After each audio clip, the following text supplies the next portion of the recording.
3 pitches, boy. I'll give you 3 seconds to get your dusty little black behind off my field before I call the pound. We don't take in strays 40 here. white families on the bleachers. Some laughed. Most just sipped their coffee. Brandon Pierce, 12 years old, no uniform, no cleats, holding a baseball his grandmother stitched from her old work glove. The number 3 sewn in crooked red thread. 3 pitches, coach. You hit 1, I'm gone. Miss all 3, just give me a shot. Hastings grabbed a bat, still grinning at the parents. Publicly humiliate. Y'all hearing this? Charity Case thinks he's gonna strike me out. 3 pitches, 3 swings, 3 misses. The last one so bad he nearly fell on his face. Nobody laughed anymore. Hastings tossed the bat, jaw tight, and pointed at the gate. Get off my field. Now. Brandon walked away that day with nothing but a dirt road and a homemade ball. But what Hastings didn't know was that a man in the far corner of those bleachers had just filmed everything. And that camera was about to destroy one life and build another. Damn. You think that was bad? Wait till you hear what was on that camera and who was holding it. Brandon didn't run. He walked, straight-backed, 12 years old, barefoot, on a dirt road in July heat, carrying a homemade baseball like it was the last thing on earth that belonged to him. Because it was. Behind him, the Elite Diamond Youth Academy went back to business. Hastings clapped his hands, blew his whistle. Just another tryout day. Just another kid who didn't belong. 2 miles on that road. Past the gas station where his grandmother bought day-old bread. Past the church where she sang every Sunday. Past the empty lot where he threw that homemade ball against a cinder block wall 1,000 times, pretending the wall was a catcher, and the catcher believed in him. Ruth Pierce was standing at the stove when he got home, 68 years old. Hands that had carried plates for 30 years at a diner where she wasn't allowed to eat until 1975. She saw his face, the red eyes, the tight jaw, and didn't ask what happened. She set a plate of rice and beans in front of him, sat down, and after a long silence, "That field didn't choose you, baby. Doesn't mean baseball didn't." The ball sat on the kitchen table between them. Neither of them moved it. Ruth hummed while she washed the dishes. An old hymn, the kind that sounds like it was written by someone who'd been told to go home too many times and decided to build one instead. 7 miles away, in a Holiday Inn, Nathan Caldwell pressed play. The footage caught everything. The boy, the coach's words, the 3 pitches, the 3 misses, and a grown man pointing at the gate because he couldn't handle being embarrassed by a child. Nathan had scouted arms for 30 years. Dominican Republic, Japanese high schools, Cuban defector camps. He knew what a special arm looked like. This was the best he'd ever seen at 12. He paused on Brandon's release point. That 3rd pitch, the curveball. This kid, with no coaching, no equipment, no support, was throwing pitches that college sophomores couldn't replicate. First call, Georgia Youth Baseball Commission. He didn't say he was a scout, said he was a parent who witnessed inappropriate conduct. Sent the video. Second call, MLB Development Office. 6 words. I found one. He's 12. Next morning, Nathan's rental car on a dirt road he'd never been on. Small house, white paint peeling, tomatoes growing on stakes made from old broom handles. Ruth opened the door. A white man in a collared shirt on her porch. A lifetime of white men on porches had taught her nothing good started this way. "Ma'am, I was at the tryout yesterday. I saw your grandson pitch. 30 years in this business. Your grandson has the kind of arm I've seen maybe once in my entire career." Ruth's eyes narrowed. "What do you want from him?" "It's not what I want from him, ma'am.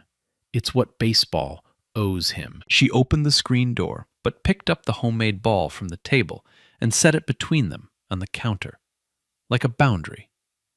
Brandon sat quiet, watching this stranger talk about development programs and full scholarships. He didn't say a word. But when Nathan said, "Nobody should have done what that coach did, and I'm going to make sure it costs him," Brandon's hand moved to the ball and held it. The first time all day he'd touched it. Day 3. The commission reviewed Nathan's footage. 3 white parents from the tryout, 3 families who'd sat on those bleachers and said nothing, filed formal complaints. Discrimination. Conduct unbecoming. Maybe guilt hit differently when the cameras weren't rolling. Day 4. Summit Sports Group, the Academy's largest sponsor, 40% of their budget, demanded an emergency meeting. Hastings tried to explain. "The boy didn't meet our technical standards." The Summit director leaned forward. "Then why did you miss all 3 pitches?" Silence. The kind that ends careers. Summit pulled their sponsorship with one phone call. 40% gone before lunch. Day 5. Elite Diamond fired Hastings. No press release, just a man carrying a cardboard box across an empty parking lot, loading it into a truck 2 payments behind. In that box, buried under lineup cards and a broken stopwatch, was a baseball. The changeup that rolled into the dugout after the second pitch. Hastings had grabbed it without thinking. Now he held it in the parking lot, standing on a field that wasn't his anymore, understanding, for the first time, the weight of what he'd thrown away. It wasn't a career. It was a child. That same afternoon, Nathan sat in Ruth's kitchen with a folder. MLB Development Program. Full ride. Housing, schooling, coaching, everything. Brandon would leave Georgia for the first time. Ruth read every page twice. Then she looked at her grandson. "This isn't about proving anything to that man. This is about proving something to yourself." Brandon packed that night. Didn't own enough to fill the bag. The morning he left, Ruth hugged him at the car. 3 seconds too long, because she knew the house was about to get very quiet. She went back inside, picked up the homemade ball with the crooked red 3, and set it on the kitchen windowsill, right where the morning light would hit it every day. She would put it there every morning for 16 years, until the day she couldn't get out of bed anymore, and the boy who walked home barefoot was standing on a mound in front of 50,000 people, about to break a record that had stood for half a century. The first thing Brandon learned at the Development Academy wasn't how to pitch. It was how to eat 3 meals a day. He'd never had that before. Breakfast, lunch, dinner, all on a schedule, all on a tray, all you can take. The other boys in the program complained about the cafeteria food. Brandon ate every bite and saved a roll in his pocket for later, because 12 years of Ruth Pierce's kitchen had taught him that food doesn't promise to show up tomorrow. Nathan Caldwell visited every 2 weeks. He didn't coach. That wasn't his job. He watched. He sat in the bleachers with a notebook, the same way he'd sat in those bleachers in Georgia, and he tracked Brandon's progress with the quiet patience of a man who knew he was looking at something that didn't need to be built, just uncovered. By 14, Brandon was the best arm in the program. Coaches used words like generational and once in a decade. His fastball had jumped 8 miles per hour in 2 years. His curveball broke so sharp that batters would swing a full second after the ball was already in the catcher's glove, looking foolish and confused, like they'd been lied to by physics. But Nathan saw something the coaches didn't. Brandon pitched angry every single time. His mechanics were beautiful. His velocity was elite. But his eyes were always somewhere else. Back on that dirt field in Georgia. Back in front of those 40 families. Back hearing a man call him a stray. One afternoon, after Brandon struck out 9 batters in a scrimmage and walked off the mound without smiling, Nathan pulled him aside. "You pitch like you're fighting someone, son." Brandon stared at the grass. "Maybe I am." "You can't throw a baseball at a memory, Brandon. You'll burn your arm out trying to prove something to a man who isn't watching. You need to pitch like you're breathing, not like you're drowning." Brandon didn't answer, but he heard it, and it would take him years to understand what Nathan meant. That the best arms in baseball aren't fueled by rage. They're fueled by joy. And joy was something Brandon Pierce hadn't felt on a mound since before that July morning. At 16, he made the national youth team. Ruth flew to see him play. First time she'd ever been on an airplane. Nathan bought the ticket, booked the hotel, drove her from the airport himself. She sat in the stands in the navy blue dress she'd ironed that morning, holding a thermos of sweet tea, surrounded by thousands of strangers. When the announcer called his name, "Now pitching, number 3, Brandon Pierce," Ruth's hand went to her mouth. She didn't scream, didn't wave a sign, just pressed her fingers to her lips and let the tears come, quiet and steady, the way she did everything. After the game, they sat at a Dairy Queen across the street from the stadium. Brandon had a Blizzard. Ruth had a small vanilla cone and kept saying it was too much food. They talked about nothing. The airplane peanuts, the hotel pillows, whether the umpire needed glasses. Then Ruth said, so soft, Brandon almost missed it, "I heard your name on that loudspeaker today, baby. Your mama heard it too. Up there." Brandon looked at his ice cream. Couldn't eat anymore. Not because he was full, because some things fill you up in a place that food can't reach. At 19, he signed a minor league contract. Ruth held him in the same kitchen where she'd set a plate of rice and beans in front of a broken 12-year-old boy 7 years earlier. Same stove, same window, same ball on the sill, the red thread fading now, the leather darkened by years of morning sun. Those 3 pitches that day weren't to prove anything to that man, Ruth said, holding his face in both hands. They were to prove something to yourself. You remember that? Brandon nodded. He left the next morning for spring training in Florida. Ruth stood in the doorway and watched the car until it turned the corner. Then she went inside, made herself a cup of tea, and sat at the kitchen table across from an empty chair. The ball stayed on the windowsill. It always stayed on the windowsill. And Gregory Hastings? 16 years is a long time to carry something you won't name. After the firing, his wife left. Not because of the scandal, because of who he turned out to be. She said, "I didn't marry a man who talks to children like that." And she was gone before the divorce papers dried. No academy would touch him. His name wasn't famous enough to be blacklisted. It was just whispered about in coaching circles, the way people whisper about a house where something bad happened. You don't go there. You don't say why. You just don't go. He ended up in a small town in South Georgia, coaching Little League for $200 a month. Nobody there knew his history. He was just Coach Hastings, the quiet old man who ran drills and never raised his voice anymore. His son fell on hard times. Dropped off a 10-year-old boy named Eli at Hastings's door with a duffel bag and a promise to come back that both of them knew was mostly air. Eli loved baseball. Played with a glove he'd stitched together himself from a garage sale find. Skinny, eager.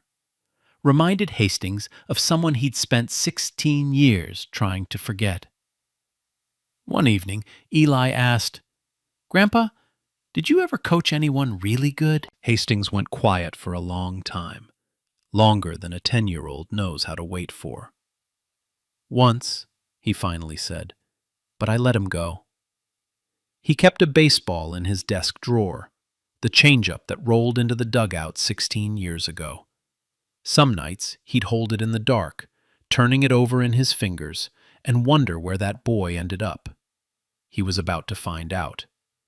By 2026, you couldn't watch baseball without hearing his name, Brandon Pierce. Number 3, the arm from nowhere.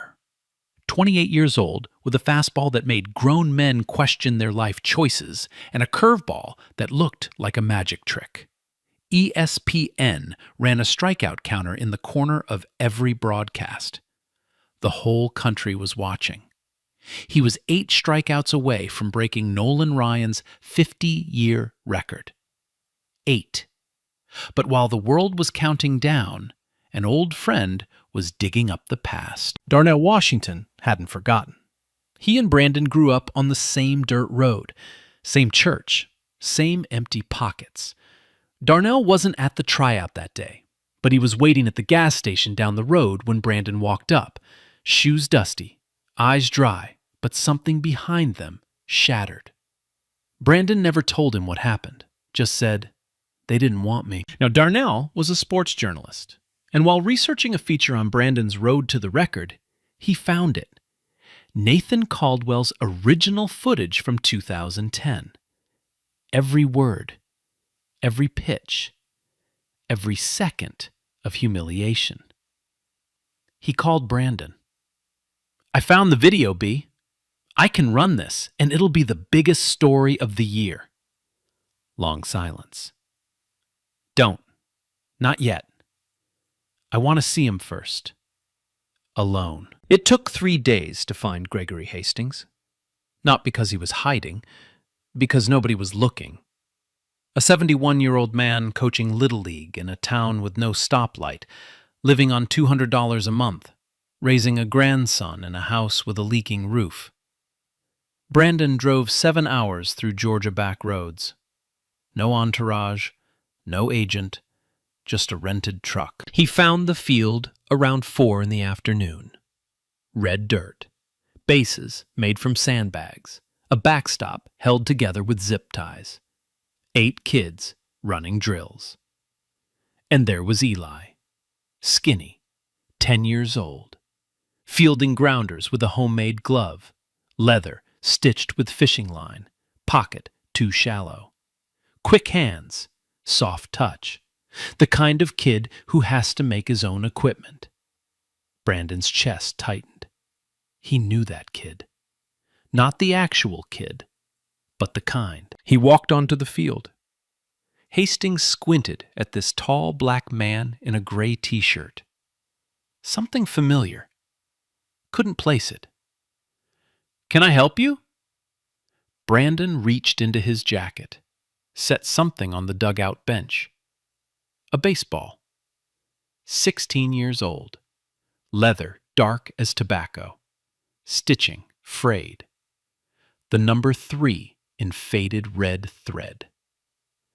Hastings looked at the ball, looked at Brandon's face. The blood drained from his skin. Oh, God. He grabbed the bench. Oh, my God. Brandon pulled up a chair, sat down, spoke like he was discussing the weather. "I didn't come here to take anything from you, Coach. I came to give you something you don't deserve. A chance to become the man you should have been 16 years ago." Hastings couldn't speak. His eyes kept going back to the ball, this artifact from the worst thing he'd ever done, sitting there in the sun like a verdict. 5 conditions, Brandon said. Non-negotiable. 1 finger. You admit what you did. Publicly. Out loud. No cleaning it up. 2 fingers. You say my grandmother's name, Ruth Pierce, and you understand who she was. 3. You come watch me pitch, every inning, no turning away. 4. You stay when it gets hard, when the truth comes out and it hurts. You stay. 5. Every year, you help me fund one scholarship for a kid who can't afford a uniform. Under one name, Ruth Pierce. Hastings was trembling. Not the dramatic movie kind, the real kind. The kind that comes from 16 years of something unspoken finally being spoken, and knowing that every word this young man said was exactly right and exactly more mercy than he deserved. He didn't apologize. He knew it would be cheap right now, like paying for a house with pocket change. He just nodded. Once. Brandon looked past him at Eli, throwing the ball with that floppy homemade glove. The boy's got a good arm, Hastings swallowed. I'm trying to teach him. Trying isn't enough, Coach. I know that better than anyone. Brandon reached into his bag, pulled out a brand new glove, professional grade, set it next to the old ball on the bench. Give that to him. Don't let him go through what I went through to earn one. He stood up and walked back to his truck.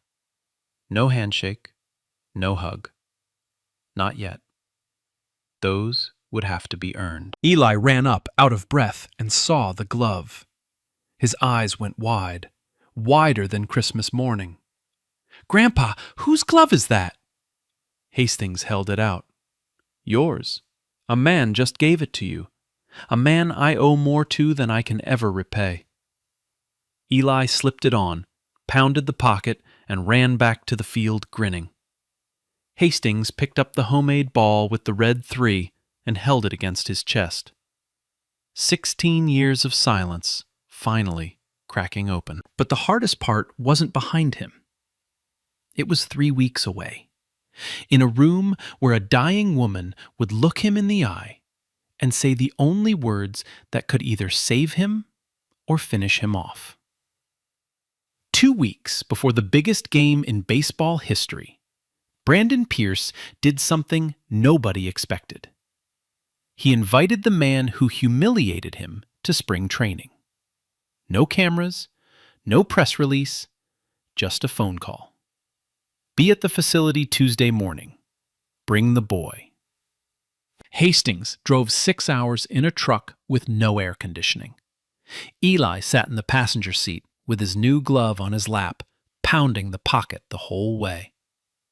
Brandon met them at the field. No fanfare, just a nod and 2 words. You came.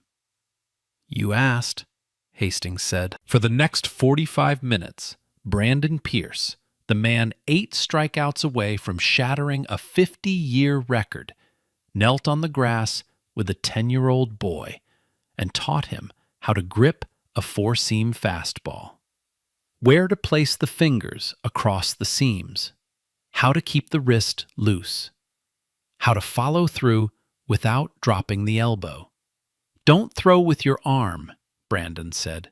Throw with your whole body, like a whip. Eli threw 10. By the last one, he was hitting the target and grinning so wide his face barely had room for it. Hastings watched from the dugout. Same kind of wooden bench he'd sat on 16 years ago when he told a 12-year-old to get off his field. But this time, he wasn't holding a clipboard. He was holding his own face in his hands, crying without sound, watching his grandson receive from Brandon the exact thing he had denied Brandon when it mattered most. After practice, the 3 of them sat eating hot dogs. Eli had mustard on his chin and was talking a mile a minute about spin rates. Brandon, who taught you to pitch? My grandmother. She made me my first ball. She knew about baseball? She knew about everything that mattered. Brandon glanced at Hastings. She was the best person in the world. Ruth Pierce was dying the way she'd lived, without making a fuss about it. The cancer had been there longer than anyone knew.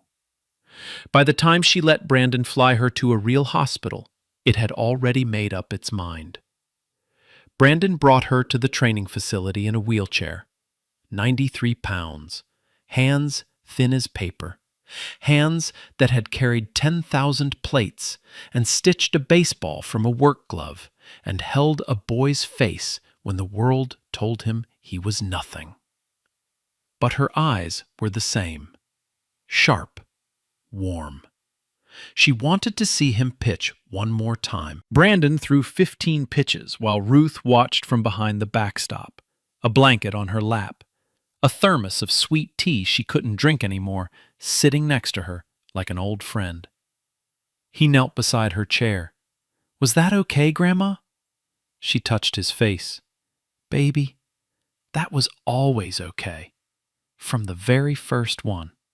Then Hastings walked around the corner of the dugout, slow, head down, looking like a man walking toward something he'd been running from for 16 years. Ruth saw him before he saw her. Didn't flinch, just watched him come closer with the patience of someone who'd already made her decision. "Mrs. Pierce, Look at me," Ruth said. Not harsh, just clear. He raised his eyes. Red, wet. She studied him. This man who had called her grandson a stray, who had thrown a homemade ball in the dirt, who had pointed at a gate and told a 12-year-old to leave. She could have destroyed him with one sentence. She had earned that right 100 times over. Instead, "My boy threw 3 pitches that day. You missed all 3. Don't miss this one." Hastings grabbed the fence to keep from falling. His chest heaved, 16 years of silence breaking apart inside him. Ruth turned to Brandon. "Help him up, baby. He's been down long enough." Ruth died on a Tuesday. Quiet. In her own kitchen, next to the windowsill where a homemade baseball had sat in the morning light for 16 years. The funeral was Saturday. Small church, wooden pews.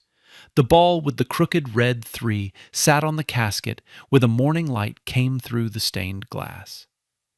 Hastings showed up. Nobody invited him. Last pew. Only suit he owned. 15 years old. Too big now. Brandon saw him. The whole church held its breath. 200 people who knew the story watching to see what would happen. Brandon walked down the aisle, stopped at the last pew, reached out his hand, pulled Hastings up and held him. A real embrace, the kind that says, "I'm choosing something bigger than what you did to me."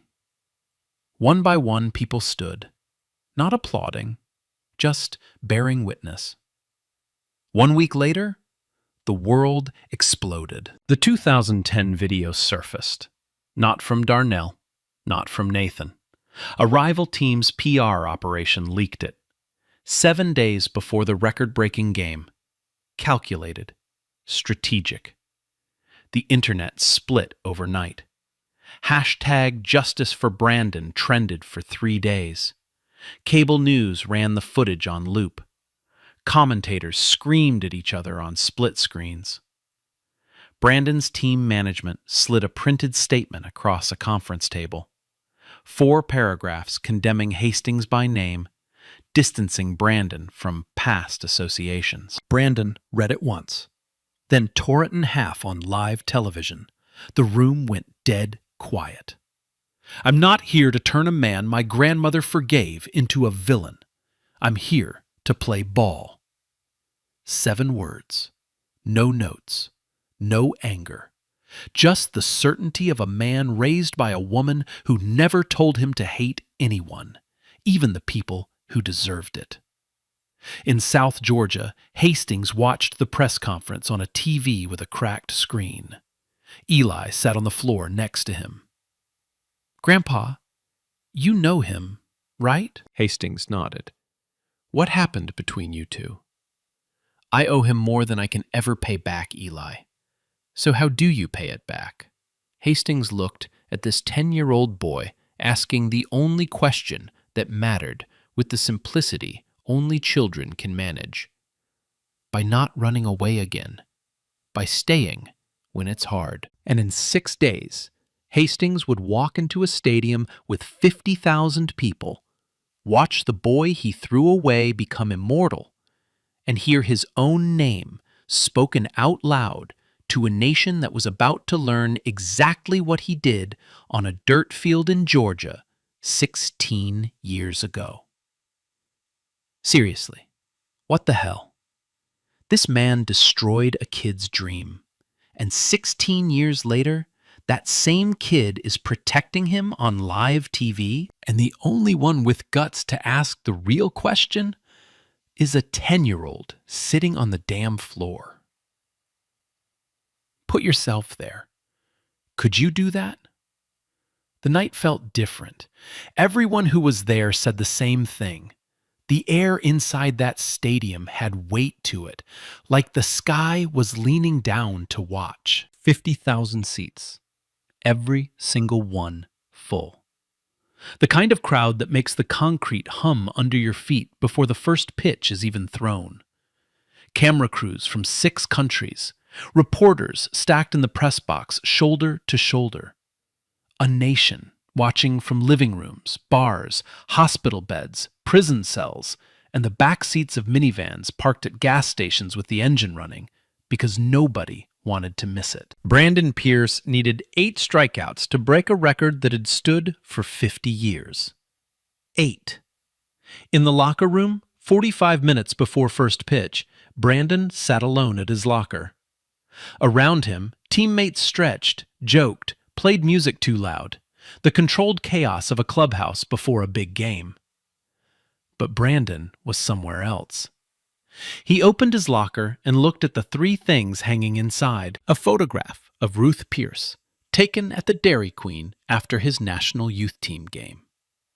She was holding a vanilla cone with both hands, smiling like she'd just been handed the whole world in a waffle cup. An old work glove, her glove, the one she'd cut apart to stitch his first baseball.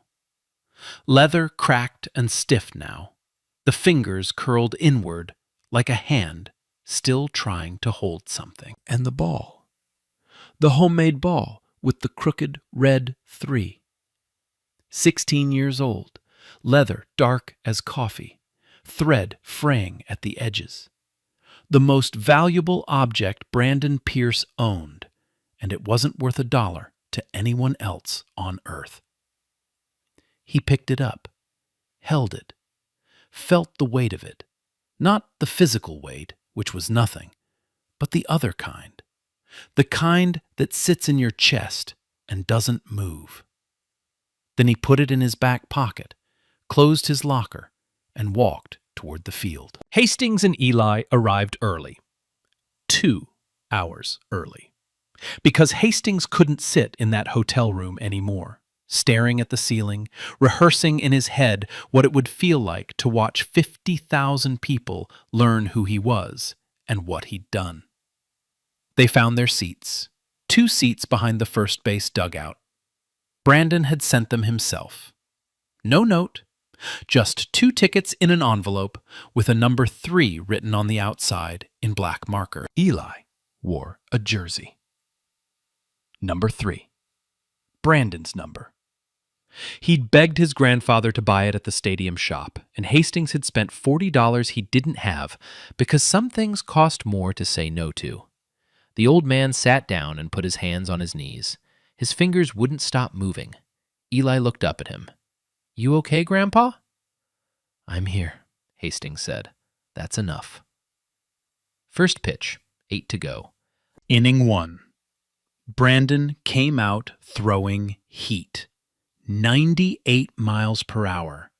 The first batter watched 3 pitches go by like bullets and walked back to the dugout shaking his head. Strikeout 1. 7 to go. The stadium murmured. Inning 2, nothing. Groundouts, fly balls, a walk. The crowd shifted in their seats, restless. Inning 3, Brandon found it again. Back-to-back strikeouts on 7 pitches. The second batter swung so late on a curveball that the home plate umpire was already calling strike 3 before the bat crossed the plate.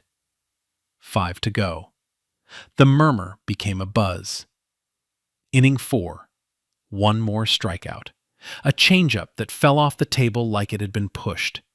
The batter stood there, frozen, bat on his shoulder, staring at the spot where the ball used to be. 4 to go. The buzz became a roar. Between innings, the broadcast cut to the stands. A producer had done their homework. The camera found Hastings and Eli in their seats. The commentator's voice dropped to that low, careful register that television people use when they know they're holding something fragile. For those just joining us, the man you're seeing is Gregory Hastings, the youth coach from the viral 2010 video. He's here tonight at Brandon Pierce's personal invitation. The boy sitting next to him is his grandson, Eli. 50,000 people turned their heads. Phones came out. The stadium screen showed Hastings' face. 71 years old, weathered, eyes fixed on the mound like a man watching his own judgment arrive in real time. Eli grabbed his grandfather's hand. Hastings held it. Inning 5. 2 more strikeouts, both on fastballs, so fast that the radar gun seemed to hesitate before posting the number, like even the technology needed a second to believe it. 2 to go. The stadium was on its feet. The noise was physical now, not just sound, but pressure, vibration, something you felt in your teeth and your sternum. 50,000 people standing, clapping in rhythm, the kind of unified human energy that makes the hair on your arms stand up. Inning 6, nothing. 3 batters, 3 outs, no strikeouts. The crowd groaned. Brandon walked to the dugout, expressionless. Nathan Caldwell, watching from the VIP section, leaned forward in his seat and whispered to no one in particular. He's saving it. Inning 7. 1 strikeout.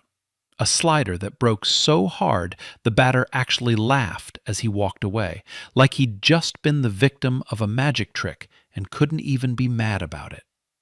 1 to go. 1 strikeout away from breaking a record that had stood for half a century. The stadium was so loud the press box windows were shaking. The broadcast cut to Hastings again.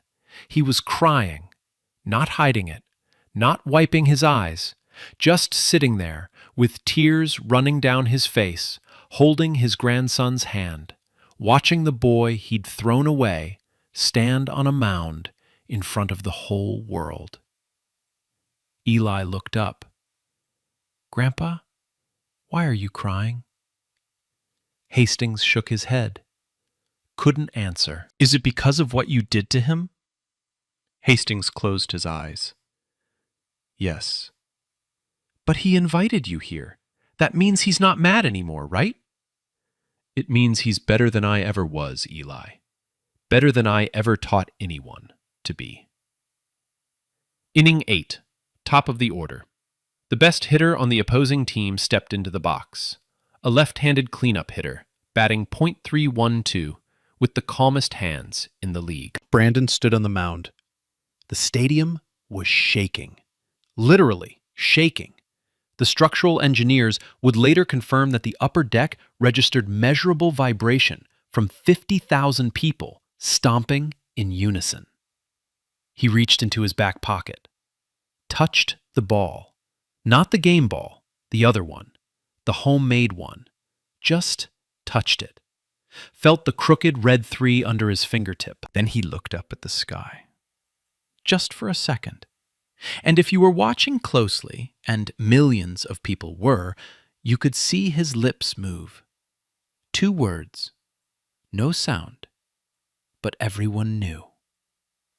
For you. Pitch 1. Fastball, inside corner. The batter fouled it back. Strike 1. The crowd screamed. Pitch 2. Curveball, low and away. Ball 1. 50,000 people exhaled at the same time. Pitch 3. Changeup. The batter read it wrong, swung early, and fouled it into the dirt. Strike 2. 1 strike away.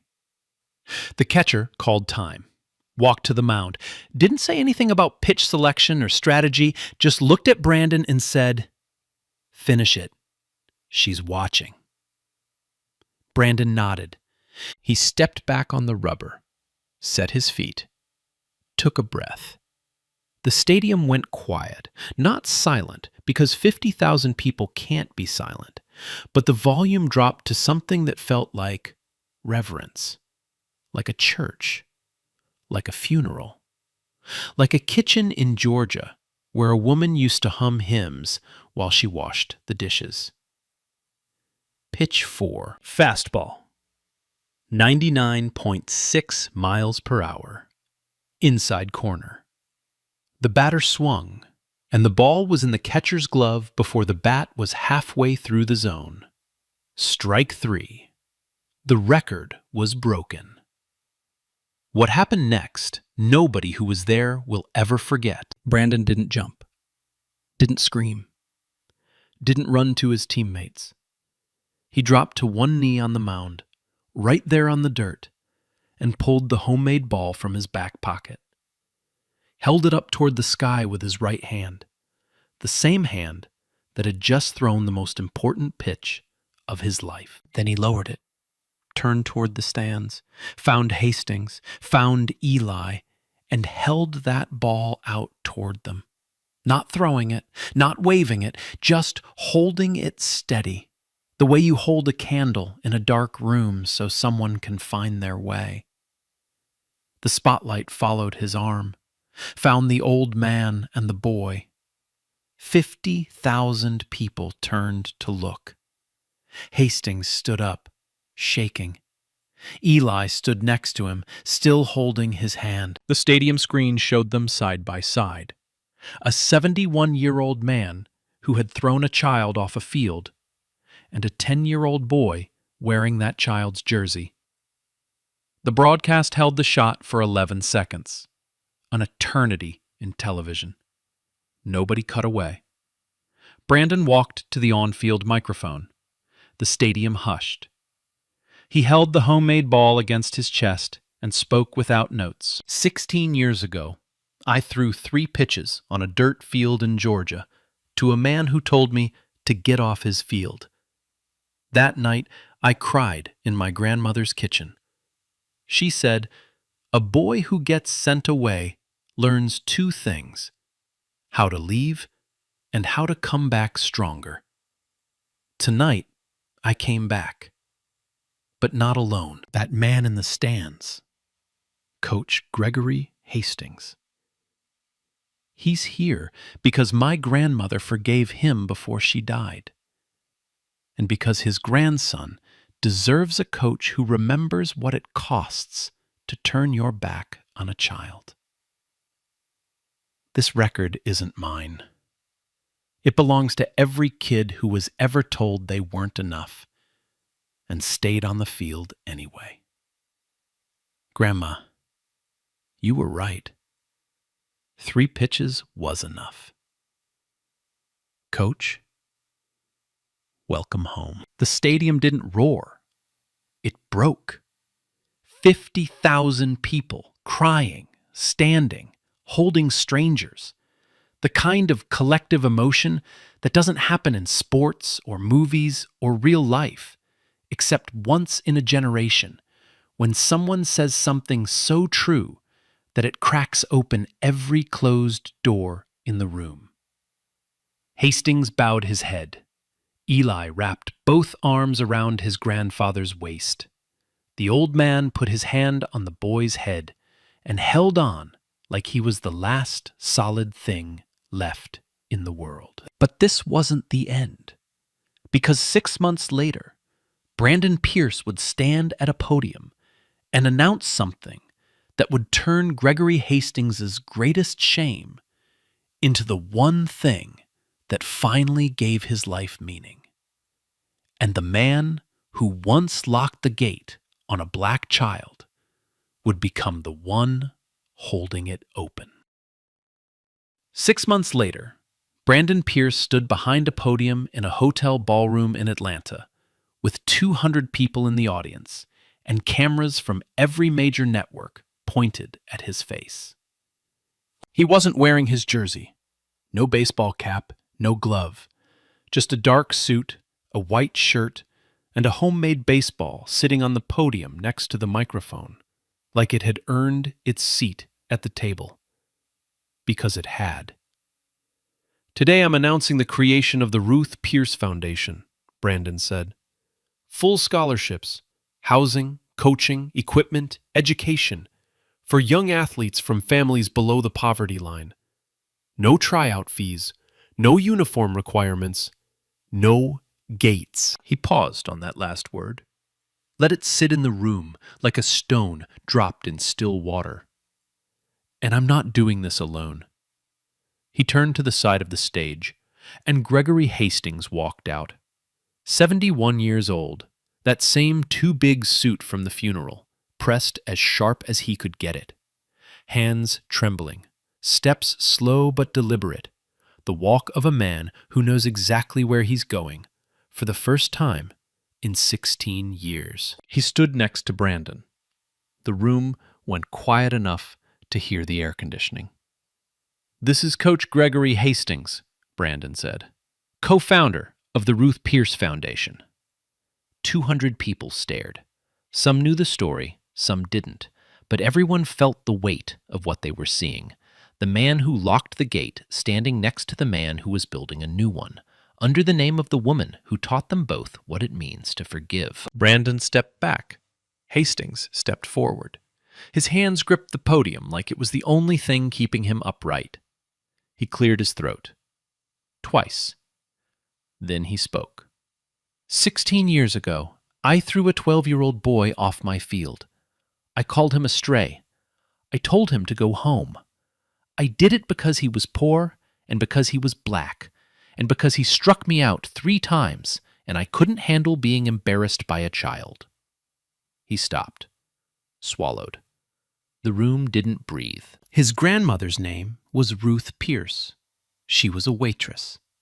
She worked 30 years carrying plates for people who didn't know her name. She stitched a baseball from her own work glove because her grandson couldn't afford a real one. And when I threw that boy off my field, she didn't teach him to hate me. She taught him to come back stronger. His voice cracked.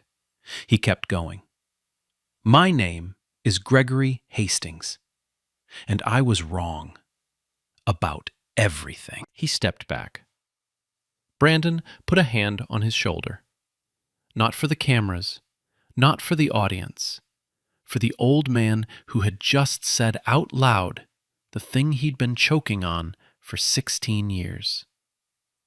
The first scholarship was awarded that afternoon. A 9-year-old girl from Mississippi named Cassie Moore threw a fastball 58 miles per hour with a motion so clean that Nathan Caldwell, sitting in the front row as the foundation's honorary advisor, leaned over to Brandon and whispered, "That's the second time in my life." Cassie's mother was a single mom, working 2 jobs. No father in the picture. The girl had been pitching against a fence behind a laundromat because the local league charged a registration fee her mother couldn't cover. She showed up to the ceremony in a dress her mother had sewn from fabric bought at a thrift store. Ruth would have loved her.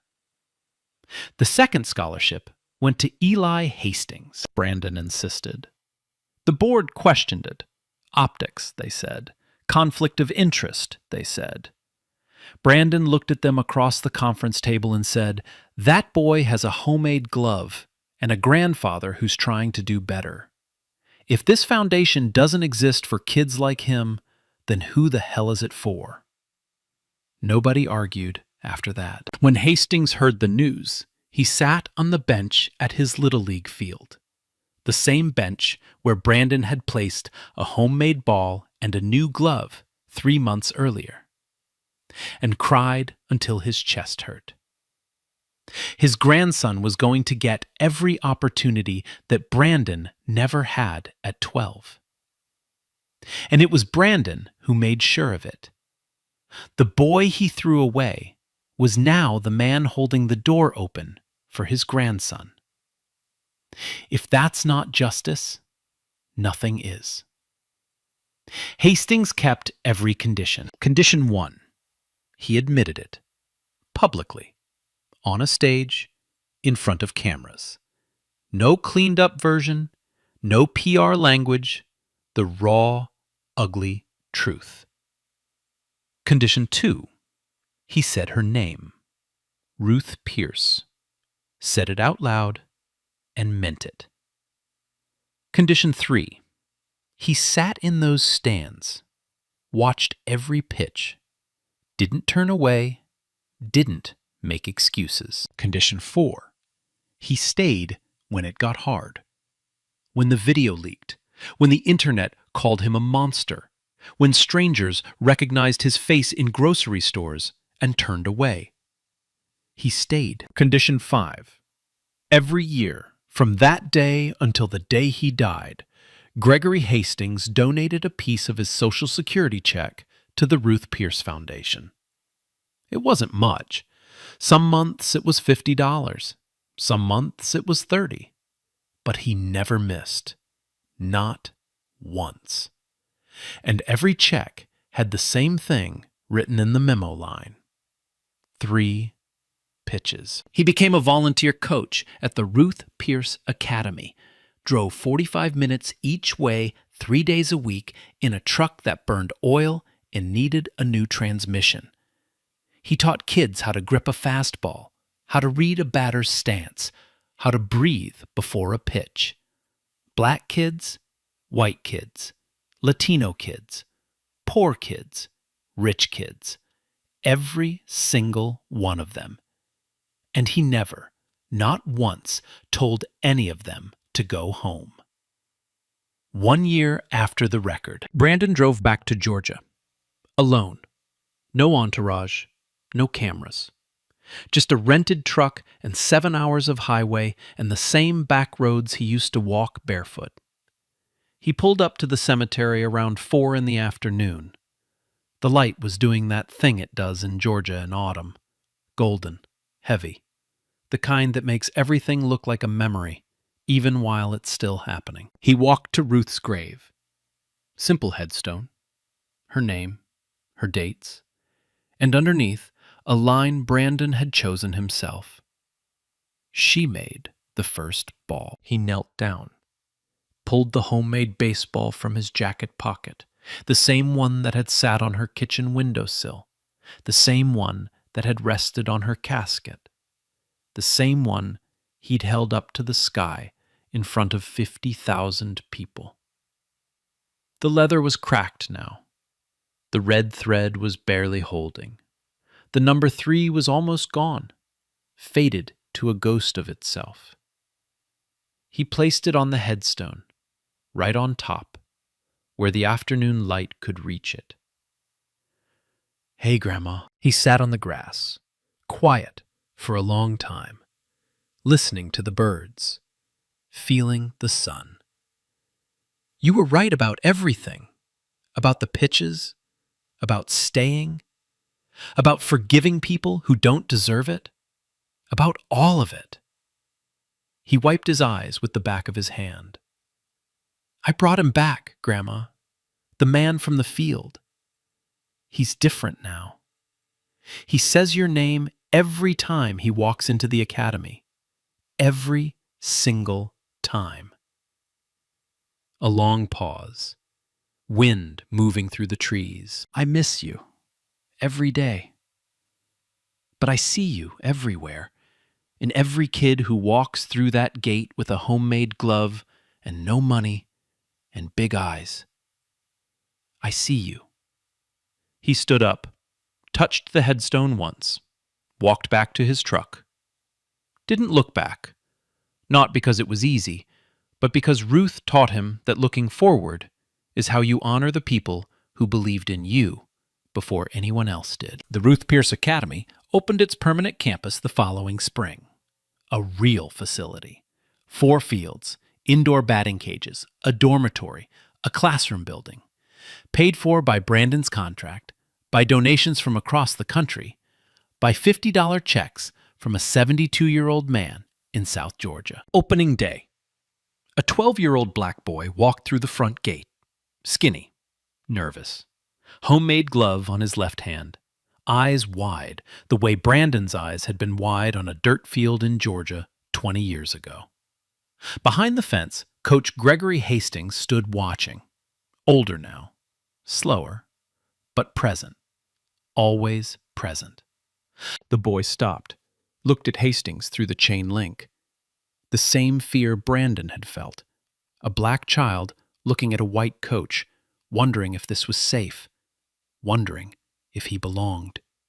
Hastings smiled, opened the gate, and said the words that closed a circle 20 years in the making. "Come on in, son. Show me what you've got." The boy walked through. In the main hall, in a glass case by the entrance, sat a baseball. Old leather, dark as coffee, stitching frayed, a crooked red 3 barely visible on its surface. Underneath, a small brass plate with 5 words engraved. 3 pitches. That's all it takes. Stop. The man who slammed the gate, he's opening it now. Under a black grandma's name. Imagine you're that kid walking through. Would you trust him? Shit. If this hit you, smash that like, share this story. Someone out there needs to hear it tonight.